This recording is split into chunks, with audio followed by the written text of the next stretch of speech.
Dengan sebab itu dalam Quran pun sebut wa kulu washrabu hatta yatabayyana lakumul khaytul abyad minal khaytil aswad minal fajr. Bila tunggu ayat, ada sahabat makan dan minumlah sehingga nyata kepada kamu benang putih daripada benang hitam.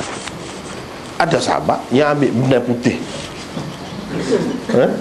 satu apa ni, selai seutas ambil benang hitam dulu letak bawah batang. Letak bawah batang tu malam kan, itu tak ada lampu kan. Nanti tengok makan. Nampak ke tidak beza kan? Putih dengan hitam. Nampak ke tidak? Tak nampak. Selagi tak nampak boleh makan. Selagi tidak nyata. Lepas pada tu pergi jumpa dengan Rasulullah sallallahu alaihi wasallam pula. Lagu mana buat tu? Nabi sallallahu alaihi wasallam pun tahulah bahawa dia ni letak bawah batang dia, nanti tengok. Oh, panjang benarlah bantal kamu. Kalau lagu tu Nabi kata, panjang benarlah bantal kamu kalau lagu tu, dia kata. Hak tu maksudnya benang putih daripada benang hitam tu maksudnya waktu subuh.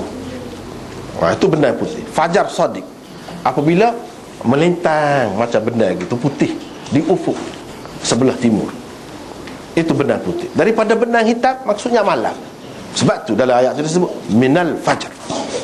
Mula-mula ditulis kat tu. Sahabat tak faham, ada lagu tu minal fajr, tambah pula iaitu waktu fajar. Tengok, dia tak ada. Sehingga keliru.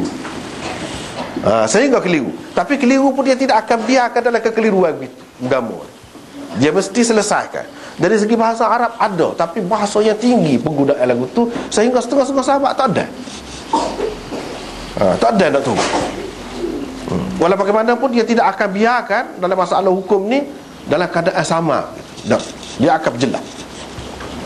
Begitulah yang kita dapati dalam sunnah Nabi. Hak Nabi sallallahu alaihi wasallam ajar ni jelas. Lepas pada tu jelas. Oh, maksudnya subuh. Maksudnya subuh. Sampai subuh lah boleh makan tu, boleh puasa tu. Ataupun kalau orang puasa sampai subuh tu boleh makan. Start daripada puasa tu tak boleh lah makan minumnya. Dia sebut benang putih daripada benang hitam. Tu bahasa dia, dalam bahasa dia.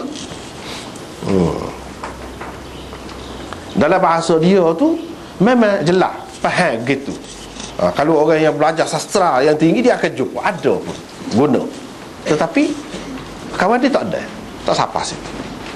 Maka terlepaslah dia. Berlakulah apa yang berlaku. Sebab kita lah dalam bahasa Melayu kita, kalau kita kata dia mari kaki ayam, dia mari berkaki ayam, benda-benda gitu kan. Kita orang Melayu faham. Dalam bahasa lain tidak semesti dia balik bahasa berkaki ayam gitu. Dia ada lafaz khusus untuk masing-masing bahasa. Kaki ayam tu kita guna. Tapi kita faham maksudnya lagu mana. Bukan pakai kaki ayam ataupun ikat kaki ayam tu betih dah. Mari, bukan lagu tu. Tapi kalau orang tak faham, boleh jadi.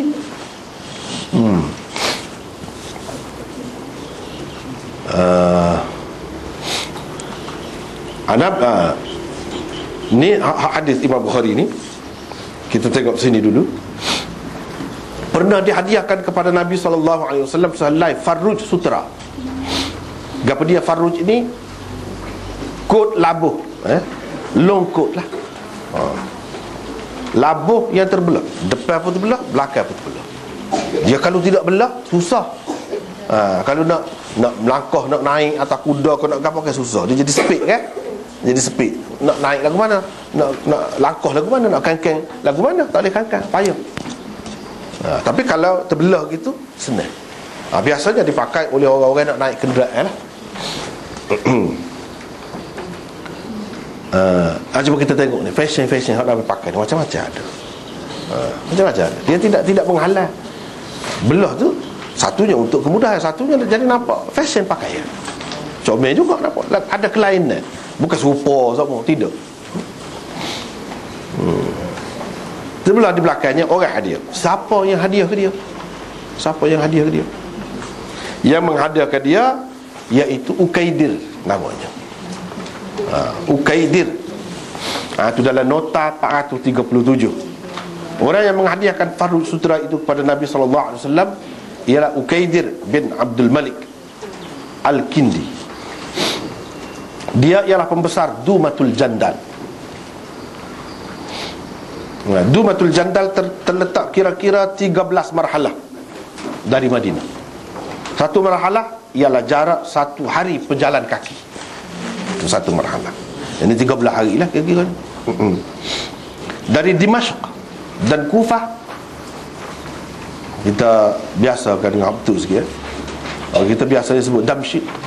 Damsyik tu tak betul, dia tak sebut gitu, dia sebut Dimashq. Tapi itu sudah kesalahan lama lah. Sebenarnya Dimashq. Dari Dimashq dan Kufah pula, ia terletak sejauh 10 marhalah.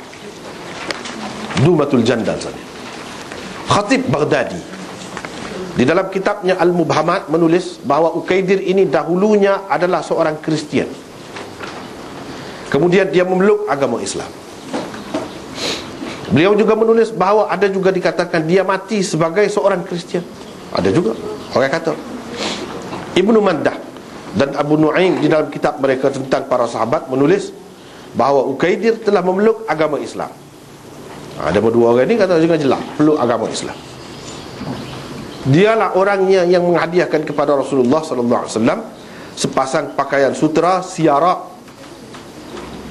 Itu ya, apa ni, demon ni faham Islam lah, kira-kiranya mati pun dalam Islam lah. Ibnul Athir pula di dalam kitabnya Ma'rifatus Sahabah berkata tentang hadiah dan persetujuannya untuk membayar hadiah, membayar jizyah kepada Nabi SAW, itu memang betul. Itu memang betul kata dia. Tetapi tentang dia memeluk agama Islam, itu salah. Biar kita tahu. Dan mereka kata, apa yang sama Islam, bunuh Islam pula kan? Ni sahabat Nabi, bunuh sahabat Nabi. Sebab itu penting kita kena tahu. Kalau sahabat, apa yang jadi kemudian dibunuh? Nanti tengok. Kerana ahli-ahli sirah sepakat mengatakan dia tidak memeluk agama Islam. Orang yang mengatakan dia memeluk Islam sebenarnya telah teruk tersalah, kata dia. Ibnul Athir berkata lagi, Ukaidir beragama Kristian. Setelah bersetuju untuk membayar jizyah kepada Rasulullah SAW, dia pulang ke bentengnya dan terus menetap di sana. Sehinggalah Khalid bin Al-Walid mengepung bentengnya itu di zaman Abu Bakar radhiyallahu anhu. Dia kemudiannya dibunuh oleh Khalid sebagai seorang musyrik Nasrani akibat pembatalan janji olehnya. Berdasarkan kenyataan ini, Ukaidir tidak boleh dibilang sebagai salah seorang sahabat Rasulullah sallallahu alaihi wasallam. Dia benda tu ada. Boleh jadi keliru. Kalau kita pakai buah Ibnu Mandah dengan Abu Nu'aim, mana sahabat? Tidak mati, murtad ke apa tak ada. Bila sahabat, lagu mana bunuh? Pergi perang. Tak boleh lagu tu. Tak cermat lah. Tidak.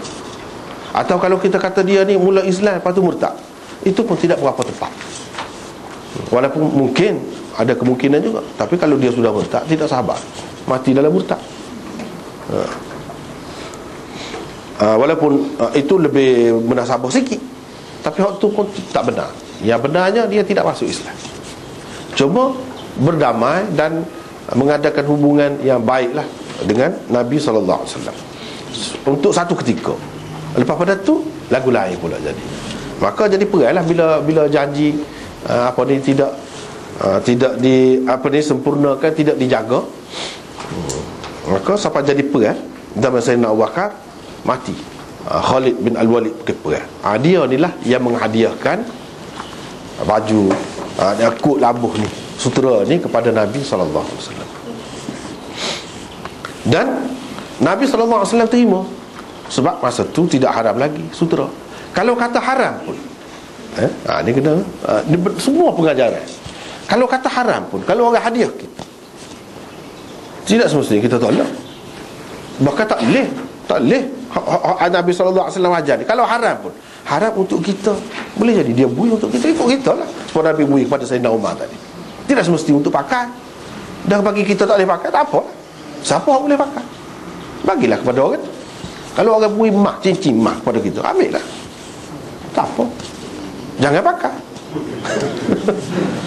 kepada lelaki lah, kepada lelaki. Itu benda berharga. Hak dia boleh bui, hak dia nak bui, hak tu. Bila kita tukar, dia piti berharga, ada harganya. Jadi jangan tolak, jangan kata tak pandai bui dah, benda haram bui kita dah. Tak boleh. Kalau lagu tu Nabi tak pandai lah bui pada Sayyidina Umar. Tidak gitu. Dan kalau kata haram ni bukan makna haram pakai, bukan haram beli. Ada benda lagu tu haram pakai. Kita nak terak, cuba sebentar, tak apa, itu tak termasuk dalam pakai lagi. Ni kita beli cincin untuk bini kita, misalnya kita ada nak terak, kita bertanya mentang dia jari ni, kita jari ni, kita kata padan, lepas tu pecah, tak apa lagu tu. Pegang, tak apa, nak jamu, tak apa, sebab bukan najis benda tu. Tidak semesti benda yang haram ni dia najis. Misalnya sutera tidak najis pada lelaki, boleh pegang, boleh jual, boleh beli, boleh hadiahkan kepada orang. Banyak perkara benda yang lagu ni. Ada setengah benda yang haram tak boleh jual, tak boleh beli, beli pun tak boleh. Ni tak boleh beli, boleh terima sebagai hadiah, boleh bui kat orang, hadiah kepada orang pula. Dan tidak kata bui benda yang haram ataupun benda yang tak molek kepada orang tertentu tak molek. Orang panggil biadab ke ataupun nak menyusahkan hati seseorang, tak boleh. Kita kira nilai dia ada nilai, ada harga dia, gitu. Jangan kira dari satu sudut saja. Jangan kira dari satu sudut saja. Nabi SAW terima hak ni. Dan selepas pada haram pun masih lagi duduk jual beli. Sampai ke zaman Imam Abu Hanifah tu, dia sudagar sutera. Dia sudagar sutera. Mestilah bila nak jual, nak berapa ni, pegang ke apa, nak rasa belah mana, nak tengok, nak tahu asli ke tidak asli ke. Benda tu berjalan sampai sekarang ni, walaupun sudah haram pun. Tidak makna haram ni makna apa ni, tak boleh selalu benda tu, tak. Banyak perkara yang lagu tu. Misalnya dadah, tapi tak usah buat dah. Kita ayat dari segi hukum saja ni. Dadah tu orang kata najis lah, dadah tu tak boleh haram makan. Ya. Tapi kalau kita bubuh dalam baju, misalnya semaya, batal ke semaya? Tak sah ke semaya? So sebab dia tidak najis. Hak sebenarnya, walaupun dari segi bahasa orang kata najis dadah, suku tu dari segi syarak, hukum agama, hukum buatan manusia orang buat.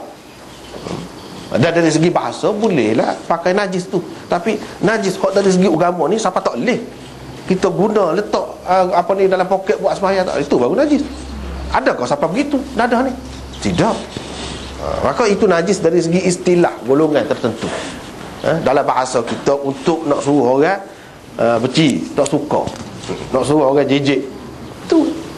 Dari segi syarak, jangan ingat bila kita guna najis dadah, jadi kalau dalam sembahyang tak boleh. Bukan gitu. Dan dadah ni tidak semesti dadah apa ni, penagih tu saja. Dadah ni dalam ubat-ubat saja. Ubat-ubat hospital banyak dadah saja. Ubat tahan sakit kau gapo tu dadah. Kita buat dalam poket kita. Jangan ingat hak tu saja.